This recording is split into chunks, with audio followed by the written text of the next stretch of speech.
Welcome back to Thriller Recapped. In today's video, we will be going through a 2006 American heist thriller film titled The Inside Man.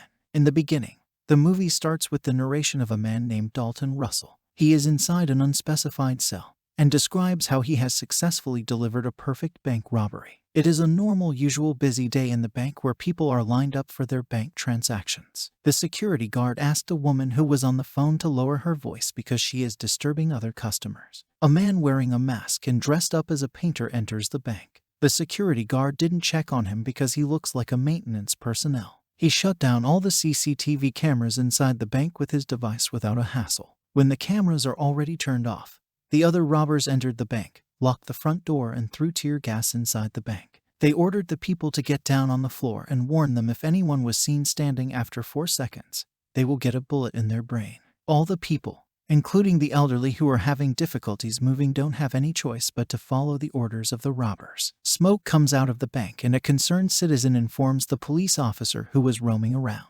The police officer tries to open the door, but he is surprised when a robber opens it and aims a Glock on him. The robber informs the police officer that they have hostages inside and they will start to execute the hostages if police get near the bank. The police officers heard the reports that there is a hostage situation at the 20 Exchange Manhattan Trust and asks for backup. Detective Keith had just finished his conversation with his wife on the phone. While he was talking with his colleague, Detective Bill Mitchell, their supervisor, approaches them and informs them that they will oversee the negotiations of the bank robbery. Since the two are thirsty for action, they excitedly go to the location.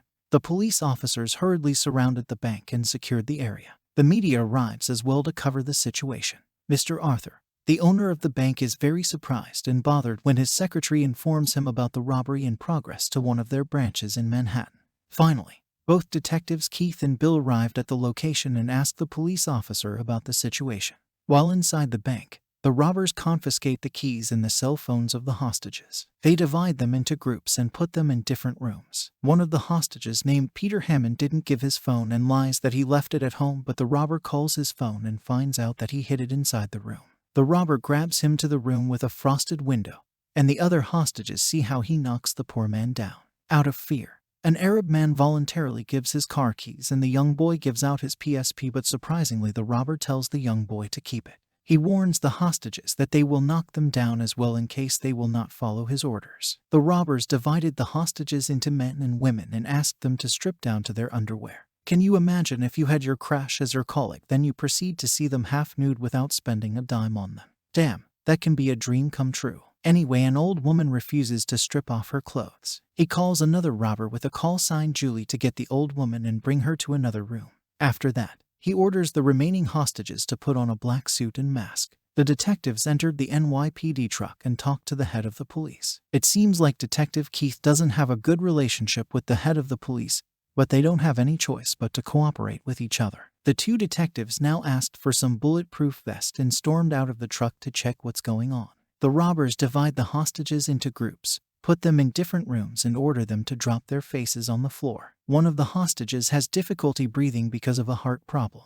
Understandingly, the robbers released the hostage. The police cuffed him and interviewed him to know what happened inside. The robbers checked the rooms, but amazingly they passed the room with the money. It seems like they are there for something else. Wait, if it's not about money, then what is it all about? Mr. Case calls Madeline, a professional broker. Madeline is surprised to hear that the founder is the one who personally called, so she assumes that the situation is urgent. Arthur tells Madeline that he will pick her up in the office after 5 minutes, and she agrees. A video plays where the detectives interrogate some of the bank's hostages, but they failed to get any information. The head of NYPD informs the detective that the robbers let go of one of the hostages who suffered from chest pain.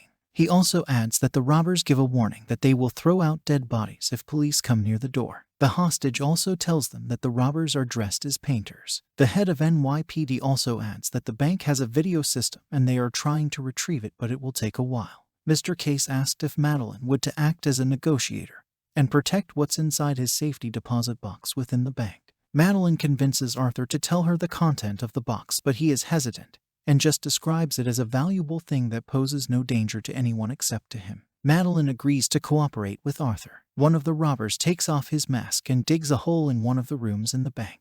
The detectives find out that the robbers blinded the CCTV cameras using the infrared light from a flashlight.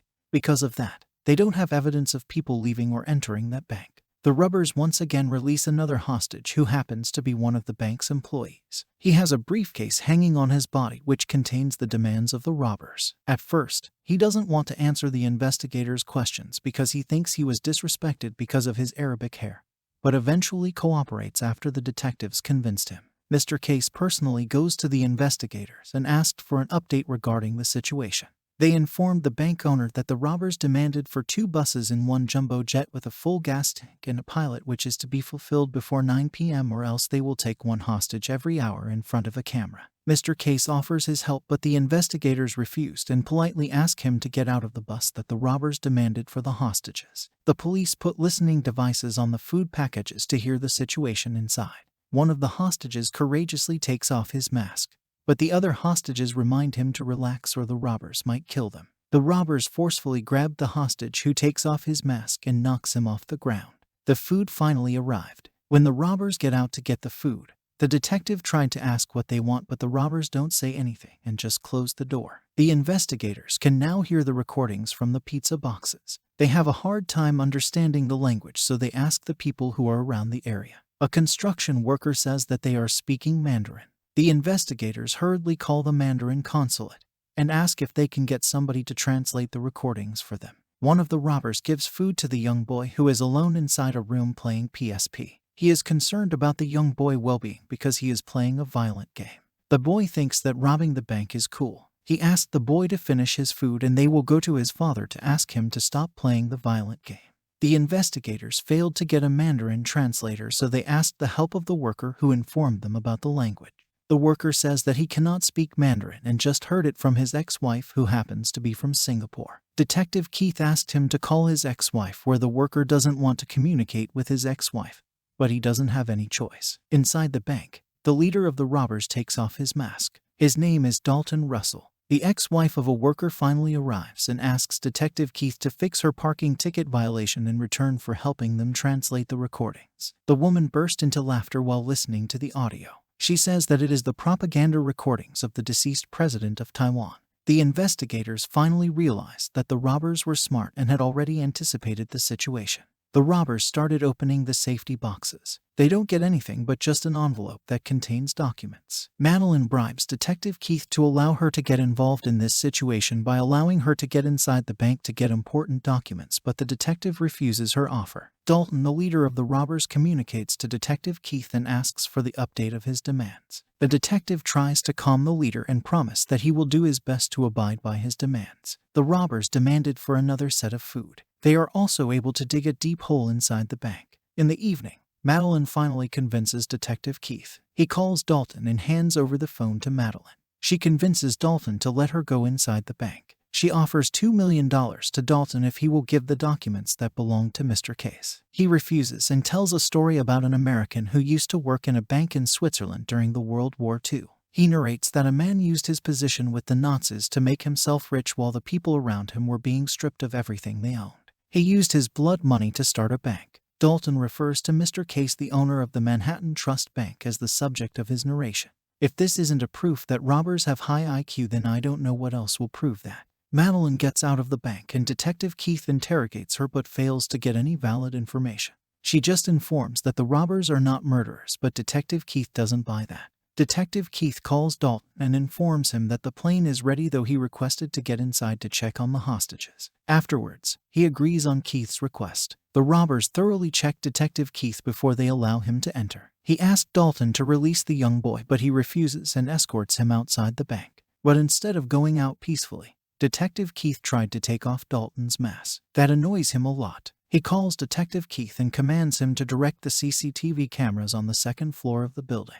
The investigators are all surprised to see the robbers terminating one of the hostages. Out of anger, Detective Keith confronts Dalton. Dalton says that he already warned him but didn't listen and adds that he will kill more people if their demands were not to be granted as soon as possible. Detective Keith's supervisor arrives and blames him for the death of that hostage. Due to the execution of one of the hostages, an emergency service unit plans to storm inside the bank. Detective Keith finds out that the robbers bugged them by putting a wire to the briefcase that they sent with the hostage. He calls the head of NYPD to stop their plan of storming the bank since he knows that the robbers heard their entire conversation. The NYPD refuses to listen and proceeded to continue according to the plan. Dalton heard everything and orders to get everyone together. After that, they launched smoke grenades and exited the bank with the hostages. The police shoot some of the people who came out of the bank. The head of NYPD shouts a ceasefire since they don't know who the robbers and hostages are. The police investigate all the people who come out of the bank but are unsuccessful on distinguishing the robbers and the hostages. Later,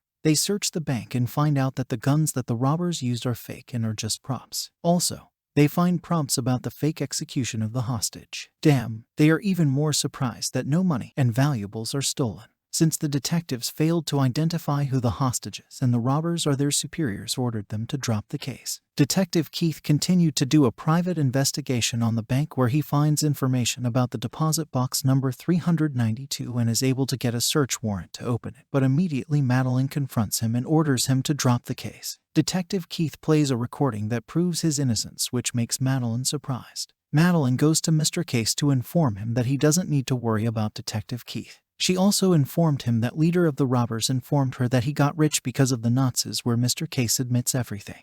Mr. Case bribes Madeline to keep everything as a secret. Dalton does his opening speech about the perfect bank robbery. He hides behind the fake walls that the robbers created inside the bank supply room. He goes out a week after the robbery with Mr. Case's documents and diamonds. On his way out of the bank, he bumps into Detective Keith, who doesn't recognize him. He peacefully exits the bank and enters a van filled with the other robbers who successfully escaped by mixing themselves with the hostages. Detective Keith opens the safety box and finds Dalton's message to follow the ring. Later, he visits Mr. Case to confront him regarding the Nazis, but he denies everything. Detective Keith directly goes to Madeline to convince her to report Mr. Case to the Office of War Crimes Issues. Finally, Detective Keith goes home and cuddles with his wife. Soon he finds a loose diamond in his pocket and realizes that Dalton slips it when they collided in the bank earlier on.